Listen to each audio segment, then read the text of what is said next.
বিএনপির কেরা উঠিছে তাই নিজে দাঁড়াইতেছে জিয়ার বিরুদ্ধে। 1 নাম্বার, বিএনপি আওয়ামী লীগকে ভোটে আনতে চায়, আমরা এটা চাই না। 2 নাম্বার, বিএনপি মুজিববাদী সংবিধানকে রক্ষা করতে চায়, আমরা এটা ছুঁড়ে ফেলতে চাই। আমরা জিয়ার সংবিধান মাইনা নিতে রাজি আছি, কিন্তু কোনোভাবেই 72-এর মুজিববাদী সংবিধান মানব না। 3 নাম্বার, প্রথম আলো ডেইলি স্টারের পিঠ বাঁচাইতে আগায় আসা যাবে না, বিএনপি আগায় আসছে। প্রথম আলো ডেইলি স্টারের হোগা যারা চাটবে তাদের সাথে কোনো পীড়িত নাই, তাদের সাথে ঐক্য অসম্ভব। 4 নাম্বার, বিএনপিকে ভারত প্রেম ছাড়তে হবে।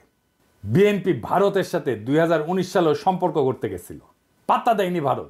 15 অক্টোবর 2019-এ বিবিসিতে প্রকাশিত এক রিপোর্টে এভাবেই লেখা হয়েছিল কথাটা, দলটির পক্ষ থেকে গত কয়েক বছর ভারতের সাথে একটা ভালো সম্পর্ক তৈরির চেষ্টা অনেক সময় দৃশ্যমান হয়েছে। বিএনপির সিনিয়র কয়েকজন নেতা গত বছর মানে 2018 সালে ভারত সফরেও গিয়েছিলেন। তাদের সম্পর্ক তৈরির চেষ্টায় ভারত সেভাবে সাড়া দেয়নি।